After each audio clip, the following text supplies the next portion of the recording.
Majesty. Given. What if? Ya. What if you become a pastor? Bagaimana jika kamu jadi pendeta? Saya akan memberitakan firman kepada anak-anak dan semua anggota Kristen. Mau melihat gereja besar. Gereja besar? Ya, Mau jadi pendeta gereja apa? gereja Toraja. Oh gitu. Terus kalau mau jadi pendeta, mau pendeta di jemaat mana?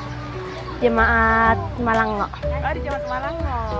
Jemaat Bonoran. Oh. Nah kalau jadi pendeta, apa yang paling penting? Paling penting takut akan Tuhan. Takut akan Tuhan. Terus nanti mau di jemaat mana? Nanti Pau. Pau. Oh, kalau misalkan penempatan kan gereja Toraja di mana-mana tuh. Kalau jadi Iya. pendeta harus siap di mana. Nah, ada di kota, ada desa, maunya di jemaat mana? Di kota. Oh, di kota. Iya. Kenapa mau di kota?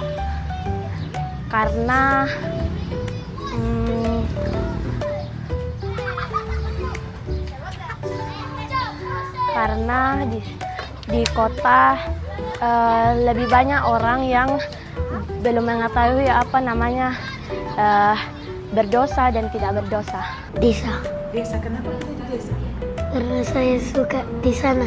Suka di desa? Ya. Oh, Desa. oh di desa.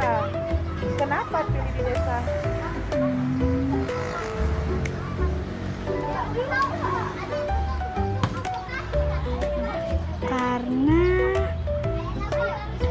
Karena banyak orang yang masih belum takut akan Tuhan. Oh, begitu. Kalau mau jadi pendeta itu seperti apa? Ketua BPS. Oh, mau jadi ketua BPS. Ah, begitu. Kenapa mau jadi pendeta? Karena dulu dibilangkan Bapak jadi pendeta Ah, begitu. pas waktu ketika